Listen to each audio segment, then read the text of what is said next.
I get accused a lot of just being an absolute hater of MCU Spider-Man. And yeah, I've got a lot of issues with MCU Spider-Man. I don't think it's the best iteration of the character, but Hmm. uh, I see the third act of Homecoming. I genuinely love that, so I do. Like, I Yeah, think I it's agree. brilliant. I think from the moment he opens the door and the vultures on the other side, like from that point onwards, the film it becomes like an actual good Spider-Man film, and it's like Hmm. great and everything. So it's like they set up this. So we get the whole It's not really an origin film, but it really is. If you know what I mean. Like it's him being a little kid, you know. But by the end of the film, it kind of is his own guy. But then we get Infinity War and Endgame, and he sort of goes back to being Tony Stark's sidekick again, Hmm. which is kind of annoying. But then we get Far From Home, and this is why I went on that tangent there, because like Far From Home was like the perfect opportunity to move Spider-Man on from Tony Stark and the Avengers and just have him be his own guy again. And what do they do in the first fucking scene, like the first shot of the movie? Ah, there's Tony Stark again. It's like the whole theme of that movie is just Tony Stark, like Iron Man or Spider Man is just Tony Stark's sidekick or it's whatever. it's the way they executed it is all over the place, and I guess we should talk about Tony Stark first um Sure. because as for Tony Stark, he gets like the almost to the level of Luke Skywalker's character assassination in The Last Jedi. Yeah, Well, not quite as bad as Jake Skywalker, but not quite as they bad, yeah, genuinely but it's still. it's very you know what's happened to his character. It's become so convoluted over all these movies because you think about it. Imagine all of the writers that have ever worked on a film that Hmm. Tony Stark has been in. Do you know what I mean? It's like this is a big reason why the Guardians are my favorite characters, is because like how they're only ever handled throughout most of the MCU. They were only ever handled by one writer, James Gunn. Like he was the only Hmm. guy that wrote those characters for like the first two Guardians movies, and then throughout most of Infinity War. From what I know, they brought him on as a consultant, and he worked on all of the scenes that they were in. So that's why their characterization feels perfect.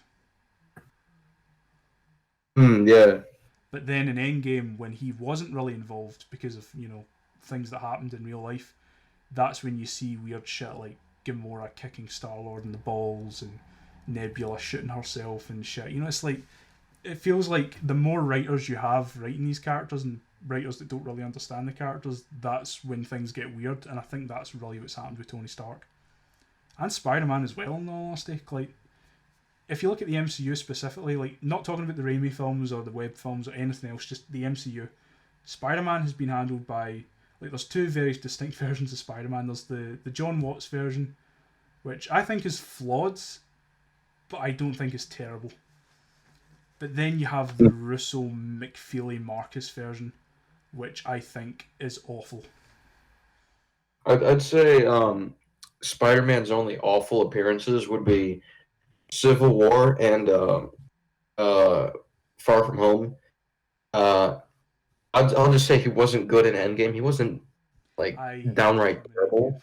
I But hated yeah, I him. hate him in Endgame. Every But like, moment of him in Endgame was just awful. But like Far From Home, yeah, all right, Homecoming, he's pretty good, especially at the end. But like like, the thing is about him in Endgame is like he only has like 2 minutes, and they didn't really, or yeah, not it's 2 minutes, it's the 3 minutes, worst and two like minutes ever, in my opinion. So it is like, it's like it's not exactly damaging like it was in Far From Home, but it wasn't particularly good. bad. Um, That scene where he's crawled up with a gauntlet, that's like yeah, that's that stupid. that imagery of him crawled up with that gauntlet in front of all the women. That's never leaving my mind. So it isn't. Like, and that's in the biggest Marvel film ever. Remember, they took the Yeah. face of Marvel. They took the most iconic Marvel character ever, and they made him into a little bitch in the biggest Marvel movie ever. That's like DC taking Superman and turning him into a fucking joke in a big, massive DC film. Yeah, yeah. It's like it's insulting, so it is. But yeah, it's like with Far From Home. So I might as well get to my questions here. So like my first main question is, what were your overall thoughts of this film when you saw it, and what's your feelings towards this version of Spider-Man? Because I think everyone knows my feelings. It constantly shifts about and everything, but overall, I'm pretty negative towards this version of Spider-Man. So I am. But what about you? So my thoughts on this version of Spider-Man, we'll get to Far From Home once we get there. Civil War, I think they did an adequate job of establishing his motivation. Although, if Uncle Ben does exist, well, I'm just going with the assumption that he doesn't, Yeah, because he's they don't just really do anything. Because he's not important to this character. They don't make him important, so it's like, fine, I'm not going to judge it based on whether Uncle Ben is established or not. I don't give a shit at this point. As an adaptation, that can be judged, but as a film, I can't judge it off that standard. But Civil War, his motivations make sense, but what he does in the fight itself, in the airport battle, is out of character. Because if he's a huge fan of Cap, then he's gonna need more than just Tony Stark said he's bad to go after him. true. That's just, it's out of character. Because does he bother to ask why somebody that he holds in such a high regard is a bad guy? Yeah, Like, do you ask questions about this? Like, are you gonna ask about the Accords? Are you gonna ask like these basic questions that you should be asking? And I'm not. And I get that he's supposed to be naive and trusting, you know, so you I know a can way see they if could it's like, have wrote around that. Sorry to interrupt you there, but you know a way they could have wrote around that with him being trusting, with him hmm, willing to fight Cap, I should say. They could have went down the angle of Spider-Man being uh, pretty aggressive and willing to fight anyone at a moment's notice. Like, uh, not to touch too much upon the comics here, but the first time Spider-Man actually meets the Avengers in the comics, Spider-Man Annual Number 3, he pretty much almost gets into a fight with all of the Avengers the first time he meets them. Like they invite him in, and they want him to join their ranks and stuff. And right, spoiler alert, he doesn't at the end. And they make a point of why he can't at the end, so they do. But like when he's standing there, just standing with the Avengers and they're talking and stuff, the first person he tries to get into a fight with, ironically enough, is Iron Man.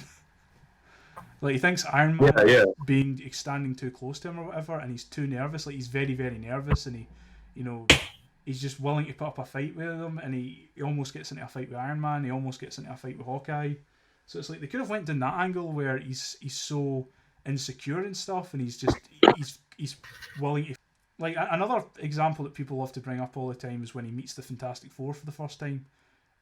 And people say, mm, "Well, that's him." He shows that he wants to join other groups, but they always ignore the fact that he was only doing it for the money at the time because he thought that they had a lot of money and they were willing to pay him, and the fact that when he is there, he gets into a big fight with them all. So he does. Like I said before, the Civil War portrayal wasn't that good. It was heavily flawed. Because here's the thing: did he know about the Accords or not? Because you would think that Tony would at least tell him what he's fighting for, and like basic details of why he's fighting this. Yeah. Because this is like common sense stuff that Spider-Man would ask, because it's just out of character for him to be like, "Oh yeah, you're telling me to fight somebody that I look up to. Okay, why am I doing this?" And Like, you're not going to Spider-Man. question that. Another thing about Spider-Man that people forget a lot is that he's a very insecure and he's always double think. Like he always questions every decision that he does and everything that goes on. Like Yeah, he's always thinking in his head. Like the '94 cartoon, I think got that done perfectly. Where he's always like, there's always a voiceover in his head of like he's worrying about things constantly. So it's like if he was to go right. through something like this, especially with someone like Tony Stark finding out who he is and his Yeah, identity being like exposed, like that would have a big effect on him. yeah, like, and Tony's approach is really stupid. It's like, so you invade his privacy, and conveniently enough, he's just like, "Oh, whatever." Yeah, Like, he's dude, just okay with he it. invaded your privacy. Exactly. See, Do you have a secret identity or not? that is why he is Iron Boy Jr. and not Spider Man. I'm sorry, folks, And it's but like, it's simple as that. This was and Spider the thing Man. You'd have is, an issue with those kind of things. it's not just the Tony Stark connection that's really an issue. It's just like, if you're like, you didn't even want your best friend to know about this, which arguably you would trust him more than you would trust Tony Stark. You mean Ned? Like, you wouldn't trust anybody with this information. Why are you just fine with Iron Man invading your privacy like that? Exactly. Like, And then, I mean, even with Ned, he was like, "Hey, Ned, what are you doing here?" Like, and of course, you can't really get mad at Ned because that was kind of an accident. But his first instinct was to be like, "What are you doing in my room?" Because it's his privacy. Yeah, just him being like caught off guard, which I think ties into the whole spider sense thing, where usually he would have had his spider sense, and that would have alerted him to someone being there. But they took so long to introduce the spider sense and whatever else, yeah. Yeah, and it's just really ridiculous that that he just let Tony invading his privacy slide like that. And it's like that would give Peter a reason to go with Cap instead of instead of against him. With a billionaire, philanthropist guy who's like, good ties with the government and shit, and like, would you trust him or would you trust Captain fucking America? Yeah, and here's the thing: Cap's morals are more in line with Peter's than Tony's are, because when he says, "When you can do the things that I can and you don't, but then the bad things happen, they happen because of you." In that whole situation, Cap is like, he's telling Tony, "I can't let the doctors get to the Winter Soldiers. I can't because they can do lots of dangerous things," and he's siding with Tony. Exactly. Like, he's literally doing the thing that he doesn't like, that he wouldn't agree with. Tony is preventing Cap and his team from using their powers to help others, to prevent others from getting hurt. They're preventing that. But that's the thing. It's like Tony in that film, and they do establish that a lot of it was his guilt and stuff. And honestly, I do think that's one of the better films with Tony, to be honest, because it does dive more into that, and it makes he's more fleshed out in that film than he is in a lot of the others, where touch upon like why would he support this, and why would because it goes against what he formerly believed in the earlier films. But with Spider-Man, it makes no sense because Tony's doing it. It's as simple as that. Like I said, Iron Boy Jr. I mean, I wouldn't go with Iron Boy Jr. to try to like discredit him or anything. I would just more say like he's kind of following him without good reason. It's really just doesn't make sense. And this brings us to Homecoming, where the writers were actually more competent. So what they did with him there actually works better, because in comparison to Civil War, where he's just like doesn't question anything, in Homecoming you see him more critical, or not exactly critical, but like he's more. He was more like listen to Tony because Tony wants to keep him in a cage, or no, he doesn't want to keep him in a cage. He wants to like treat him like a child, essentially.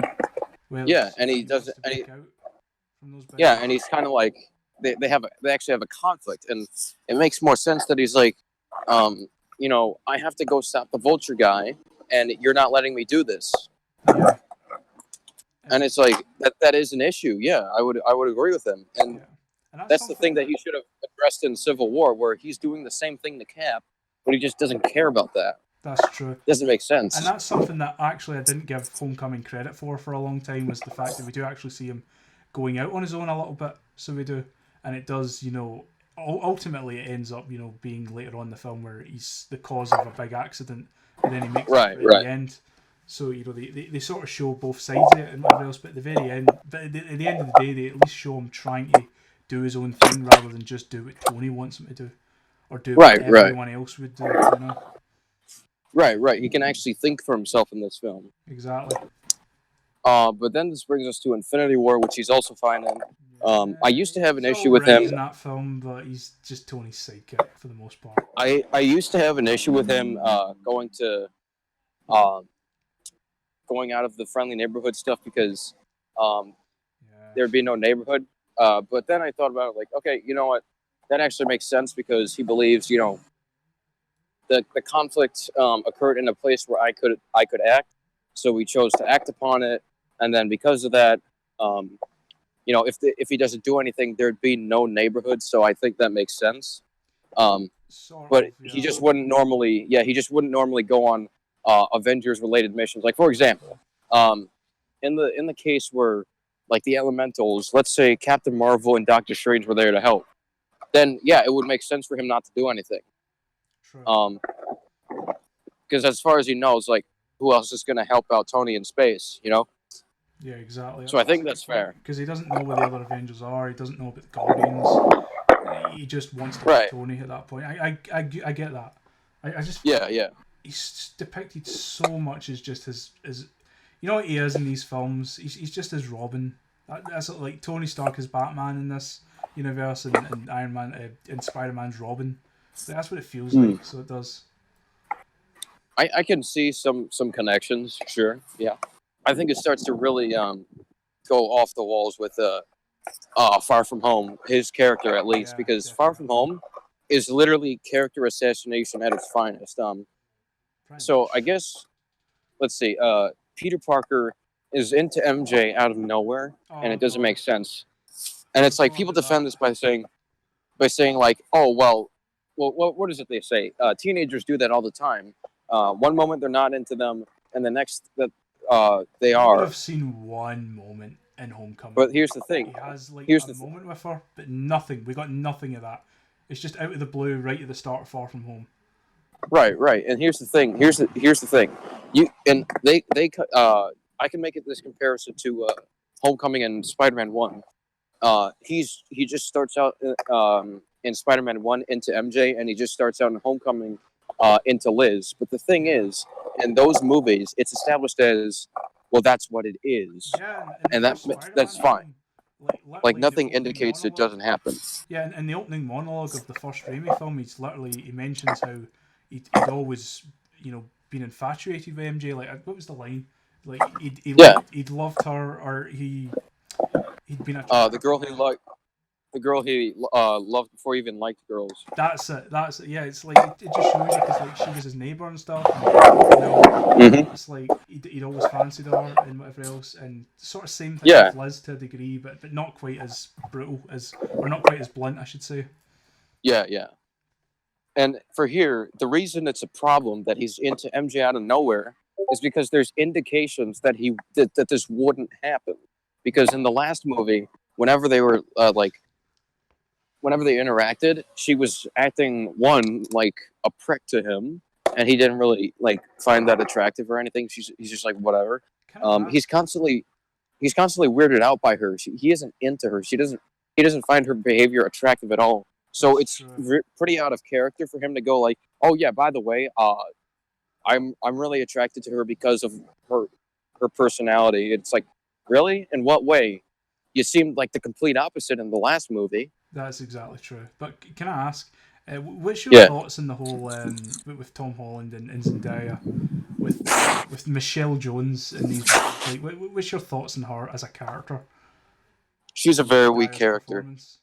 She's very wooden, and her character's one-dimensional.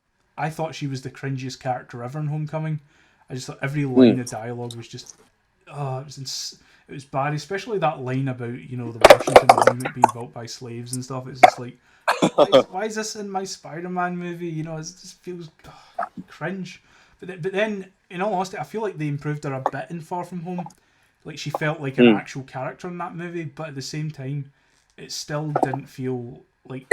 You know what they should have done? I was saying there earlier how it was completely forced at the start of the movie, him being into her. What they should have done is had her continue to act how she was in Homecoming for like half of the film, and have him not be interested in her at all. Maybe have him be interested in some other girl, and then throughout the course of the film, like say when they get to where was it, Prague, I believe, where the festival was. Yeah. Where the scene where they're in the opera and they wear the glasses and shit, and they're like, let's do something silly. It's like you could have had a moment there where it's like, they actually bond and they realise that they get on with each other and they realise that they actually kind of like each other a little bit. Like they could have set it up throughout this film, like rather than doing the romance right away in this film. I think they should have just touched upon it and set it up really for the next film. I think that would be more interesting, like it would have worked better because it did really feel forced. And I'll be honest, like I think Tom Holland and Zendaya are both fine actors. Yeah, I agree. These characters, I've got a lot of issues with. Michelle Jones in particular, like she's obviously not the classic MJ. I think we all know that. And you know what? I can accept that. But if you're gonna make her different, if she's gonna be her own character, I want to see you just do something unique with this character. Like, what I think they could really do is they could try and make her like how Mary Jane was in the Ultimate Comics, where she was, sort of awkward and nerdy and whatever else. and they sort of have a relationship there to a degree. Like they're more friends, but they become close over time.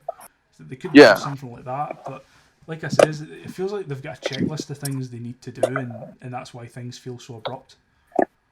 Yeah, it's just forced. Yeah, exactly. And Tom Holland, I've said this before, like I think Tom Holland's a fine actor. I think he's a class actor in real life. In fact, I made a post a while back saying how I genuinely do think he's a good guy in real life. I just don't think I think his portrayal is okay, but I feel like some people hype it up way too much. Like, to me, he just does what Andrew Garfield did, but not as good, if I'm being honest. Yeah. And yes, I get Andrew Garfield, not the best Spider-Man either, but like he had awful scripts. Right. Kind of shine through that. Tom Holland doesn't for me. I just... Yeah. But I feel like the scripts are poor with him as well, and I feel like if he was given better scripts, he could do something better. And the thing is, in the moment where he's in Venice and they say, "Yeah, we need your help. Nobody is around. We just have Mysterio." It is so out of character for him to not do anything. One, because for two big reasons. One, his sense of responsibility is being contradicted. Because in the last scene, he was okay, like, despite being on his vacation, he was okay with fighting the water elemental because you can do the bad things, you could do the things that I can, you don't. Bad things happen because of you. True. That's why he was doing it. And it's been showed in Homecoming that he's willing to give up his time with this girl to do the right thing. But the whole reason he's ditching this vacation is for his vacation, which is selfish to the point of being out of character. And I know he said, but his whole point was like, I'm just going to take a break. But just because he's taking a break doesn't mean he's not going to do anything. Because he assumed that there was just going to be no crime in Europe. But when there was, he chose to act. And then the next scene, he's like, no, I'm not going to act. It's like, it's just so inconsistent. And the thing is, I really don't think they knew what they wanted to do with this film, to be honest. And I will admit, they had a bit of an uphill battle, this being the film that, like, not just being a sequel to Homecoming, but also a sequel to Endgame, and it having to follow it immediately after Endgame. But at the same time, it's like they really don't know what type of story they want to tell. Like, High Top made a great point in his review, his infamous review from last year, that they tried to tell about 4 different Spider-Man stories all at once, and they contradict with each other. Like, they try to do it's a fun, light-hearted comedy road trip movie, but it's also a deep and emotional film about him, recovering from the loss of his father figure. But it's also a film where he fights, he meets Mysterio, and there's multiverses and stuff, and there's elementals, and, but it's also a spy action thriller with S.H.I.E.L.D., it's pick them, but it's also a romance film, it's like they need to pick the film they want to do. Well, if you combine all those aspects, it's not inherently going to be a mess if they do that. It's just you need to combine them well. Yeah, it's how they do it. And you can do all of them together in one film, but I really feel like they tried to do all of them like really full force. Like, it tried to be a full force comedy film, but a full force film at the same time, The way they did it is just bad. And back to the point about how he's out of character in that scene, is that even for a selfish person, even the most selfish person in the world would act if they had the powers. Because here's the thing. How can he have that vacation if the Earth is dead? Because Mysterio is explicitly stated, I'm the only one that's left to help him out. When me and an entire battalion went up against the fire elemental, the most powerful one, we all lost. So I'm alone again this time, but I need your help. And he's just like, no. Yeah, like, how are you going to have your vacation if the world is dead? Yeah. Like, what? I agree. But that's the next thing I wanted to touch upon, actually, was Mysterio. And that was a thing that you made a point in your video. In fact, you actually made a video about Mysterio before you made the review. So you did. Yeah. And I just want to hear some of your thoughts on him as a character, because I actually quite enjoyed him when I first saw the film. Although, admittedly enough, when I watched your video, I realised, he wasn't that great. He wasn't that fleshed out a villain. Like, I feel like the costume was fucking perfect, and Jake Gyllenhaal's performance was really good, and the action scenes were cool, and that's probably why I thought. Like, I came at that film thinking he was as good as Vulture, and he was the highlight of the film for me, really, when I saw it. Like I said, like, watching your review, it made me think a lot about like his motivations and shit. And that I will say this though, that was one thing that did bother me after seeing it the first time. Was, does he really need to be connected to Tony Stark? Does he really need to be another Stark employee? You know? And yeah, the reason it's like this time around, it's forced because when in Homecoming, it worked because it was done in a way that, from Vulture's perspective, makes Tony Stark look like a dick. Yeah. But Tony isn't really being a dick. It's just that's how it comes off, and you know, because like it's almost like Peter Parker in Spider-Man 2 towards MJ. What he's doing comes off as him being a dick, but he's not actually being a dick. And it works because it's consistent to both of their characters to act the way they do, and for them to see things the way they do. And but back in Mysterio's backstory, like, and it is so underdeveloped. Like all Mysterio tells us is, I told Tony Stark that it was a mistake that his technology can change the world, when he said, like, when he's just making it geared towards self-therapy, because he says it. Basically, he said there's limitless applications, and then afterwards, he says Tony just turned it into a self-therapy machine. It's like, no, we can make limitless applications. All he did was disagree, and that's a good point by Mysterio, to be honest. There are limitless applications. It doesn't just have to be therapy. It can be, let's say, you want to do a presentation in front of like your work, your boss, or whatever, stuff like that.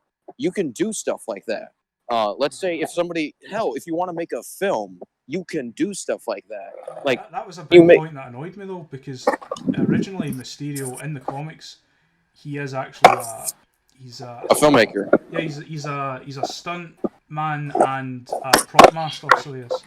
So the filmmaking and stuff, and how a lot of the stunts that a lot of the stuff that he used as Mysterio came from like old like smoke machines and stuff, like old film production material. Where there's, and they ignore it. They completely took all that away, and it's now just an ex-Stark employee. You know, it's yes, he uses CGI, which admittedly are used in films now, especially these Marvel films. But like, and that creates a lot of issues. So it is. True. Like, and you touched upon the drones and how they're timed out in a certain way or something. So like they're scripted, so they shouldn't be interrupted or whatever. Like if the illusions are pre-made, then how are they reacting like on the spot? Is what I was talking about with illusions. Because it's like, if there's a definitive end and there's like a pause and play, fast forward, there's no way they should be able to react on the spot. So that's why I wish they'd have stuck with a classic Mysterio, like the backstory and everything. It would have just fit so much better with that. You could have explained and like a lot of that. Like I feel like I liked how the illusions were done with like, creating illusions of using CGI, but I feel like some of it should have been a little bit. Like, you should have used some practical effects as well, like smoke machines and stuff. Like I was saying. Yeah, I agree. And the thing is, sorry, what?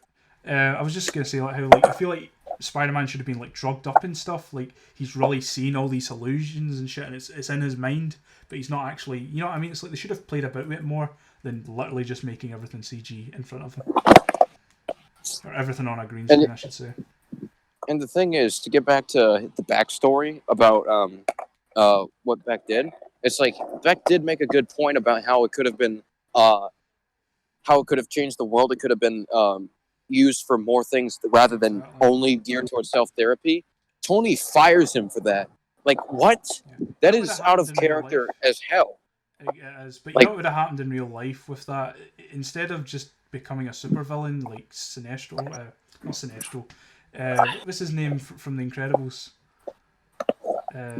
Syndrome. Like, that's it. Instead of going all Syndrome on him, he would have went to another company, so he would have and sold his technology there and continued being, a successful scientist and whatever else. So at least the Vulture, like he was forced into that position. Like he had that's what he had. It was him and his men, like his crew that he had to look after, his family. So right. He had to do what he had to do, Like he and that's over. That's just what makes the whole backstory really stupid. Is that Tony Stark, like, apparently saying that you think that apparently disagreeing with what he does, and saying no, we can do this to more of an. We can make it less limited and apply it to more applications than just self-therapy. He gets fired because he's quote-unquote unstable. Like, no, that's not unstable. Coming from what did he do that was... Yeah, like, what did he do that was so unstable that got him fired? They don't establish this. And it just makes Tony Stark out of character. it's very, very weak, so it is. But yeah, it's like that. So that's my overall thoughts on Mysterio, and you've given a great summary in your video, so you have. In fact, I'm gonna recommend the video. So if anyone hasn't seen it, I'm gonna link it down below. Go and watch his review of both movies. They're brilliant, especially the Endgame one. But yeah, your Mysterio video, it did change my mind a bit on Mysterio. I'm not gonna lie.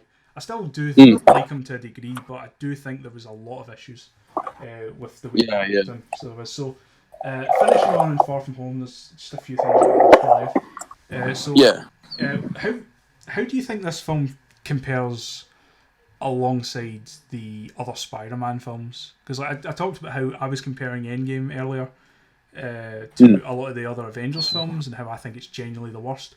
So how do you feel like this Spider-Man film compares with the others, like all the previous iterations? Okay, so with Spider-Man 1, it's a very airtight story. It has very good. They write a very good journey for Peter Parker. The villain is also really good. Everybody, the characters are also well fleshed out. The Green Goblin in the first Spider-Man film. Yeah. Avenge me! And basically, Well, he says that Spider-Man 2. Spider-Man 2 does what the first movie does, but like so much better. Yeah, to new heights. Yeah. Far From Home just doesn't compare. Like a lot of people say. Rather than comparing it just to all the other Spider-Man films, how do you think it compares to specifically Spider-Man 2 and the Amazing Spider-Man 2? Since this is the third, second film, if you know what I mean, like third sequel. Oh yeah. Like how it follows on from the original. This is interesting because how I kind of see the Spider-Man 2s is kind of like a Goldilocks thing because Spider-Man Far From Home has too many plot holes, so it's like they did too little and they put in too little in the story because there's so many gaps. And the Amazing Spider-Man 2, they overstuffed it with needless subplots, all of the needless setups. It's like they put in things that were unnecessary, so that's too much. And Spider-Man 2, just right. Yeah, definitely. No, I agree with that. Like the Amazing Spider-Man 2, I could do like a fucking just ranting about that film. So it's awful. So it is. Yeah. Oh, and I'll give it one thing: it had the perfect costume. Oh yeah. That suit from that film, just perfect. And it's a shame that it was wasted in such a crap film. But yeah, it's like that was perfect. So it was. But yeah, Far From Home, like I says, I came out of it being somewhat pleasantly surprised. I didn't think it was as bad as I thought it was going to be, but over time it sort of went down a bit. Like I've realised, it's very mediocre.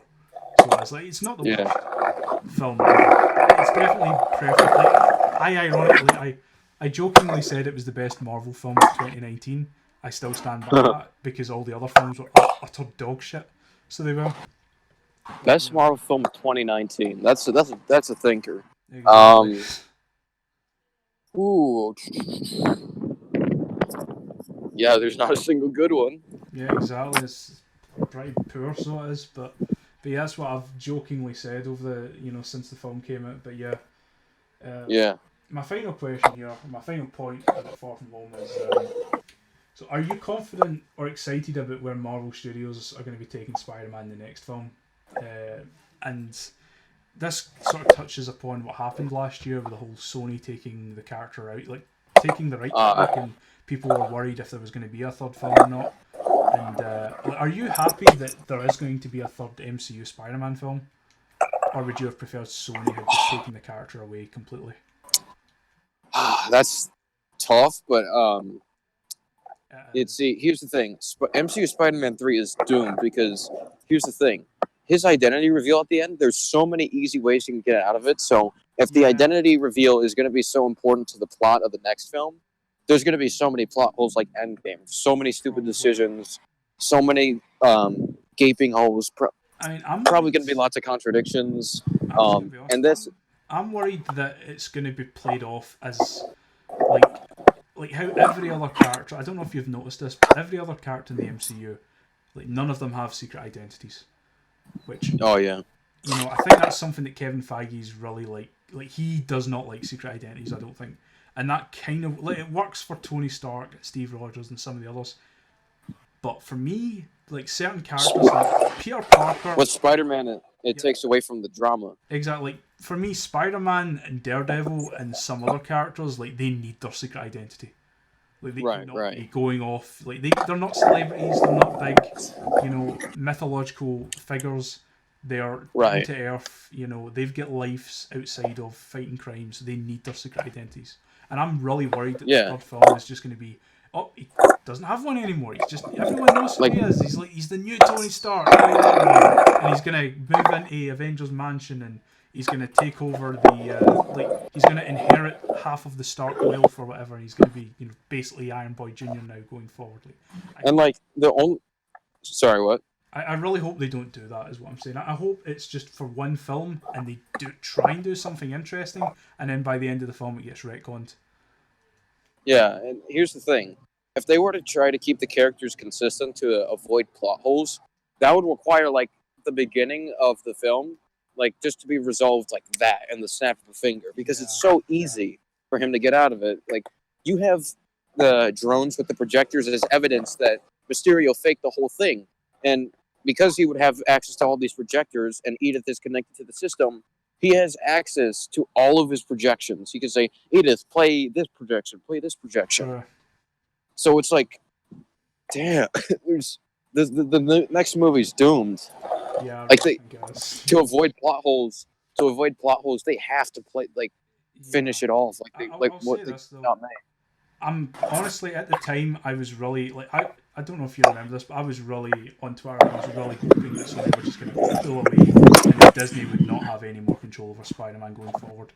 But seeing all honesty, I'm kind of glad that they reached an agreement in the deal now. I'm glad it got extended at least for one more film. Ideally, now this probably won't happen, but ideally they'll use this next film to wrap up the trilogy of Spider-Man films they've done, and probably bring this version of the character to an end. And whatever version, or whatever film after this that he appears in next, is hopefully a new adaptation of Spider-Man. Even if it's still played by Tom Holland, I don't have an issue with him. I just have an issue with this version of Spider-Man because Sony are going to be doing other movies. We all know, Venom 2, worst name ever. The Carnage is coming out. Morbius is coming out. Other films in the Sony verse are going to be coming out. So, do you think? And I know they've already tried to connect it to the MCU, but I don't think that's going to work. I think they're going to have to just go off on their own and make their own universe. Even if it doesn't work, they're going to have to try it. And if they're going to do it successfully, they'll need Spider-Man. Yeah. So that's what I think could happen. I think Sony probably... I feel like they're probably confident they can do their own films again, but they probably realise it's probably for the best they finish off this trilogy first, and that they here's what I think. Resolve it with Disney, so that this third film might probably be the last Spider-Man film. Here's what I think. Marvel Studios Spider-Man film. I think what happened in behind the scenes is that because they're really bitter towards each other, over the deals and stuff, they were getting lots of fan backlash because there wasn't going to be a third movie, and they ended it off on a cliffhanger. So what I assume, once they got back together, is that do you really believe the story that Tom Holland is being please, bullshit. I've talked about that before. If that is here's the true, thing. I hope maybe it's not true, because if that is true, it makes Tom Holland look really weak. I'll say that. But if it's a lie and he's just going with it, fine. Here's the thing. If it is possible that he did do this, and I think in this case he probably did try to. Maybe they exaggerated it for the theatrics or something. But perhaps I do believe Tom Holland did try to convince them to get it together, and finish the last one. So here's what I'm thinking. That's a good point. What I'm thinking is that because of the issues they had with each other, my guess is that their goal is just to finish the third movie and try to make it the most satisfying conclusion, and to end it off there, to end their deal. That's what I'm thinking. Yeah, that's what I think is probably going to happen, to be honest. That's what I'm hoping happens. That's realistically what's going to happen, and to be honest, that is what I would hope for to happen, because even though I don't like this version, I don't like Far From Home, I think the next one's going to be a mess. There are fans that really want to see this finish, so... Yeah, I understand that, and I've, what, as much as I slag these films, and a lot of these people, a lot of the fans of these films, Probably not too fond of what I've got to say about this version of the character. I've got a lot of sympathy in just wanting to see their version of the character, like, like finish, to play out, to have him have a solid, faithful conclusion, because like we've had things before, like Spectacular Spider-Man, you only get 2 seasons and it get canned, and we never got to see, what the potential, what that show could have been. Yeah. So here's what I think. Is that I think it's fair that they get the last movie because, after all, they are fans of this iteration. Exactly. I don't have to like it, but I still think that they should at least get their last film, and they can enjoy it. That's fine, good for them. I can laugh at it. Yeah. I'll probably make another long video. As long as Carl Manver isn't in it, I'll be okay. That's the only thing I'm really worried about. Yeah. I'll watch the third one just because I think it's just gonna be funny. Because what I think is that it's gonna be like Endgame, where it's like stupid decision, like throughout the entire movie. That's what I assume. They were setting up the Sinister Six. I really wanted to see that done well, but I don't think they're going to do it in this next film. I think it needs at least 2 more films to do that. But like, if you have to save that for the Sonyverse, fine. But, like, we've got the perfect Vulture. We've got a good enough version of Mysterio. It's like, see if we could get a great Doc Ock and a great Electro and whatever else, Kraven the Hunter. It's like, God, that would have been awesome. But what I think is that after MCU Spider-Man 3, they're not really going to do MCU Spider-Man movies per se. More like they're going to continue with the Morbius and Venom movies, but like it's going to, like, the way they're going to do it is have Spider-Man tie into those movies in some way, where he just like he kind of just appears, Here's my question for you, because like this is my position on it. I'm okay sitting through one more Tom Holland MCU Marvel Studios Spider-Man film if it means the next film after that is something completely different. Like I said, I'm okay with Tom Holland. It's everything else. So if he's playing a different version of the character, or if they do literally have a different actor playing him, and it's in a different continuity or whatever, then I'm looking. That's what I want to see. I just don't want to sit through 5 more, Marvel Studios Spider-Man films. Sorry, 5 more Iron Boy Jr. films. You know what I mean? Yeah. We don't get a proper Spider-Man for 15 years. Like, that's what I'm really worried about. Yeah. What I think is after MCU Spider-Man 3, the Spider-Man movies are gonna be like very stale at this point. So it's just like, I would just take a break with the character on screen. Yeah. That's a good point. Maybe they should. Like, maybe they should do this next film and then maybe take a decade off. Just stick with Spider-Verse 2, and then maybe take because then again, Sony has to make one. That's a good point. Focus on the animated. Oh, you're right about Sony. They have to do live action films, so they do for their contract to continue. But they have to do. They're going to continue it through the Morbius and Venom films. Does it have to be live action, or can it be animated? Or from what I remember, it has to be live action. Okay, if it has to be live action, and also then they should just films don't count. So like Homecoming did not extend the deal. Neither did Far From Home. Oh, so wait. So Homecoming and Far From Home don't count because Spider-Verse. I think the only film that came out recently that did count was Venom. Okay, so that's 2014 to 2018. Yeah. So the spin-off movies are how they're going to keep the rights. Probably. Yeah. Okay, so in that case, with Sony keeping the rights, like, I know they've made shit films before and they'll probably continue to make shit films, but I just don't trust Disney. Sorry, do you remember that bullshit last year with the kid who passed away and the father wanted Spider-Man on the gravestone? It's like, I remember Disney, they do weird shit like stopping that from happening that I just don't like modern Disney. I'm just not a fan. I think it's guttered the soul of that company, so he has. Yeah. And knowing where the MCU is now, like, they've got the fucking rights to the X-Men now. And I'm worried. I'm not gonna lie, I'm a big X-Men fan as well. And I'm really worried about what they're going to do with them. As well as the Fantastic Four as well. Like, I don't know if you saw my recent video, but like I read out some, or I had a look at some of the rumors that are circling around, and it just looks awful. Yeah, I have no faith in. I have no faith in it.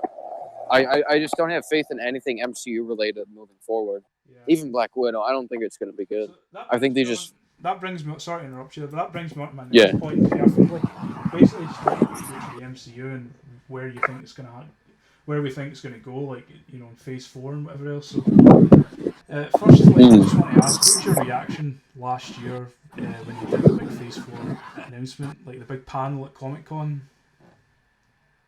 My reaction was just like, stop.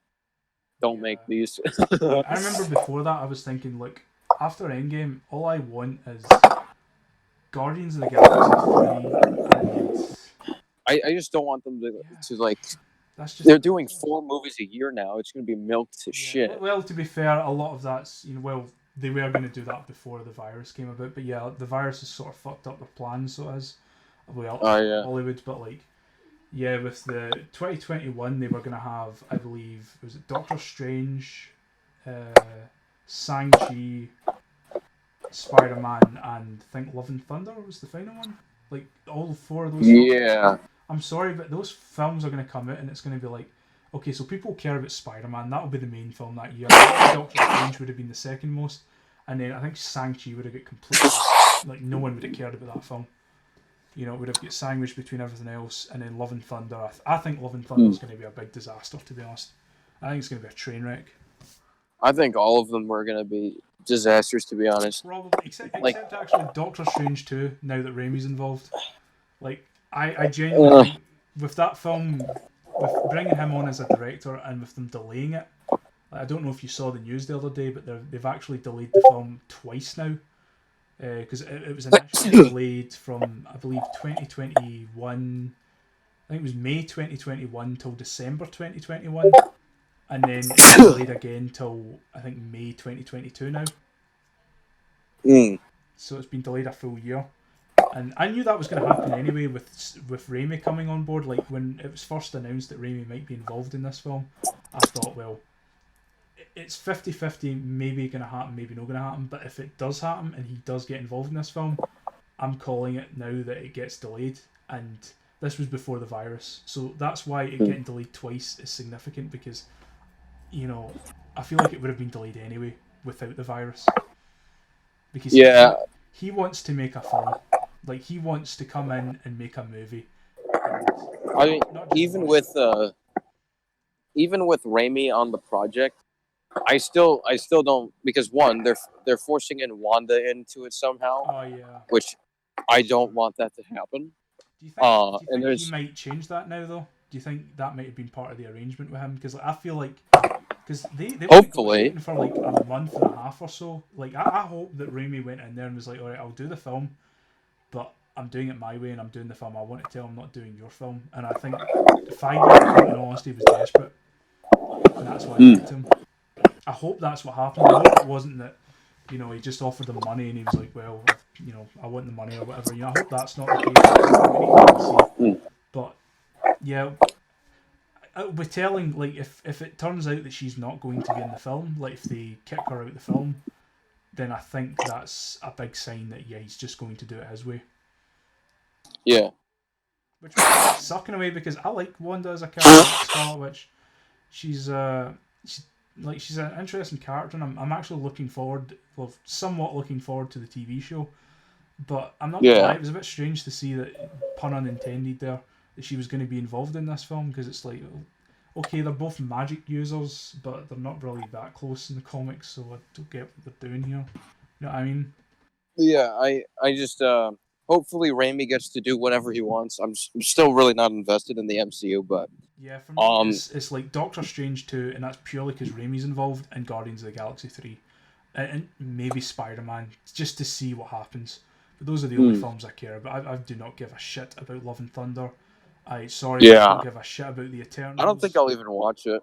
Like, even if I'm just not gonna watch it. Yeah, even if they announce the Fantastic Four now, it's like I've been waiting years to see the Fantastic Four done right.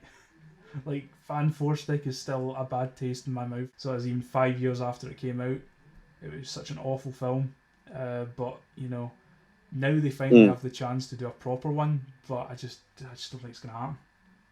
I hate to say it. Yeah. I feel like if it was ever going to be done, it would have been done by Fox, but it wasn't. So yeah. That's Yeah, yeah. genius. Yeah. So here's an interesting question I've got. So we just yeah, talked about the actual films that we're getting, including some of the ones. In fact, we didn't even touch upon certain other films like Black Panther 2 and God forbid Captain Marvel 2 if that actually gets made. But here's a serious question: what would you have done like post Endgame if you had to do say 6 movies in Phase 4? What films would you have chosen? if I like had to, Yeah, if you were forced to, because remember this is Disney, the studio that are telling you, yeah, we need more Marvel movies. I would have I would start with Spider-Man Far From Home, except like a really good version of it. Yeah, I would have delayed the Um, film to this year. I know obviously you can't really foresee the virus and stuff, but say the virus doesn't happen, because you're not right. planning for that. What I would say is the first one that should happen first is Doctor Strange 2, because there's a lot they're going to have to address. Well, we have to assume. Is this in a reality where Endgame was good or bad? God. Well, probably we'll just have to say bad. I'm afraid. Like I wish we could have said All good, right, but we're all right, talking we'll about go with Phase that. 4 here. Doctor Strange has a lot to explain about the stones, so True. It would be a better start with film to that. explain stuff in than Far From Home would have. Yeah. What? And then after Doctor Strange, I would do probably Far From Home. Okay. With it being good and not being Yeah. a terrible garbage. Yeah, like I said, I would have delayed the film a year and put more effort into it. I feel like it was rushed. I would have it release May whatever 2020. And then after that, that's 2. So okay. So after that, I would do Guardians 3. Yeah. Um, Sounds interesting. actually, no, flip flop. I would do Guardians 3 first. I see. See, that's what And I would have then Far done. From Home. I'm going to touch upon what films I would have done first, but that's the one I would have done first. But I was waiting to see if you would bring it up. So this. And then after Far From Home, which would be third, I would probably do because there's only 3 more left to do, so we have to wrap it up. Yeah. Probably Black Panther because they have to address how Wakanda's doing. True. That's 4. Then probably a movie. Instead of making it a show, a movie of Captain America, the new Captain America. Falcon and Bucky. Yeah, that's yeah, what I would yeah. have done. I was just about to say that next. Actually, like Falcon and Winter Soldier should be its own film. I get that you want to do stuff for Disney Plus, but like, why can't that be a movie? And why can't the Eternals? I would retcon Steve's ending, make it a twist that it wasn't him the whole time. Oh, that'd be cool. That was retcon. Yeah, retcon the retcon. Why not? But yeah, that's what I would do. I would do Guardians 3. I'd do Falcon Winter Soldier as its own film. I'd probably do WandaVision as its own film as well. Far From Home, Doctor Strange 2, and then probably Black Panther 2. And then I would start Phase 5. And I'm only going to do one movie here just as the first film. I would start Phase 5 with the Fantastic Four. So I would... Yeah, that's fair enough. Because I would have them be the big event that, that starts the next phase, after that. So you could have a few films before them that sort of wrap up loose ends and shit and develop other characters. And then I would have brought in the Fantastic Four and like moved the MCU forward with them. And then as for the last film, I would just go with man, what is left? I guess just one final Avengers film to fix everything. Yeah. And boom, that's it. I don't know if they could have done another. Maybe an Avengers film with like the newer characters. Maybe, I don't know. I would have to think about that, to be honest. I feel like Endgame really did sort of piss on the possibility of them doing more films. Like, I know they eventually will, but like they could have ended Endgame in a way that you could have set up the next team of Avengers. Yeah.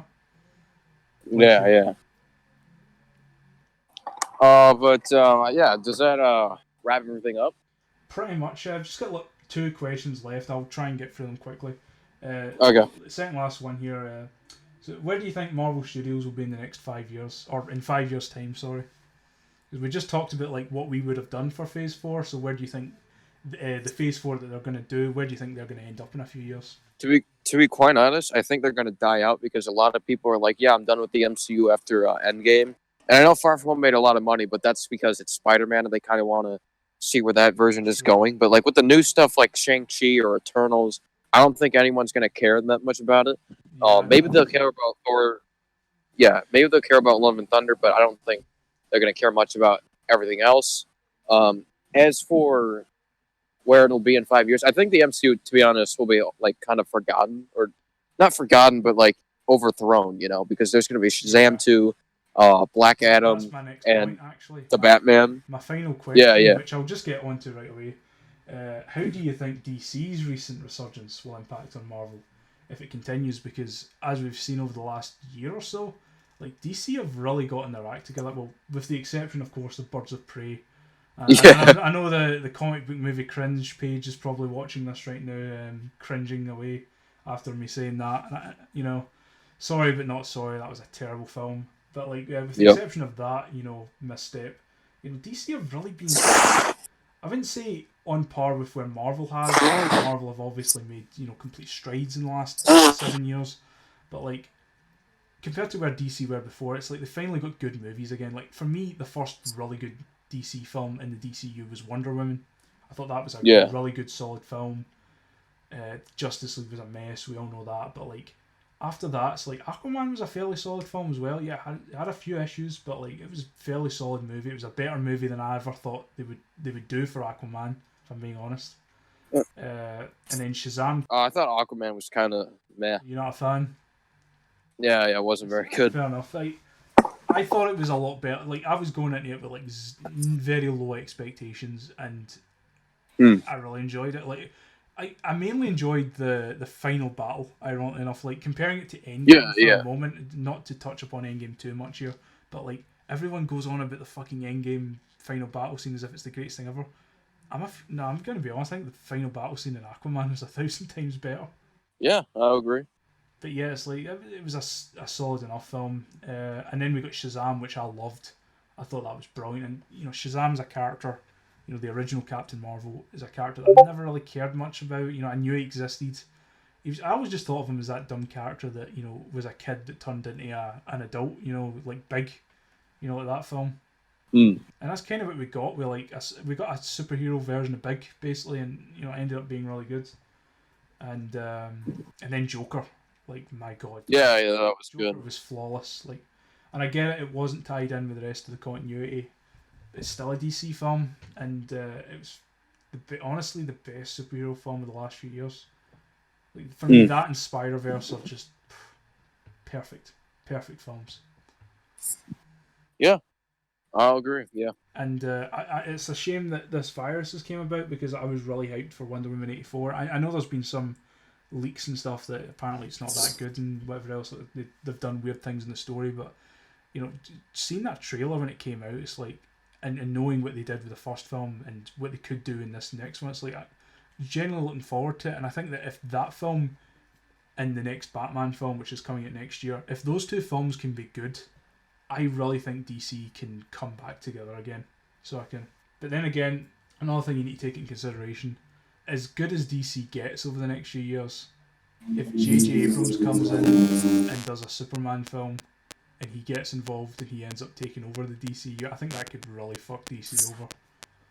Yeah, probably. Because I'm not a JJ fan whatsoever. I think he's a complete hack. So especially after what he did to Star Wars, I'm not the biggest fan.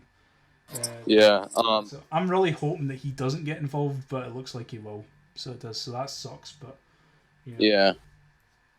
But yeah, soon I gotta head to dinner in a moment. So at the end right now. So we are. Yep. I hope DC can get their act together, and I hope Marvel can hopefully come back from the last few shitty movies they've had.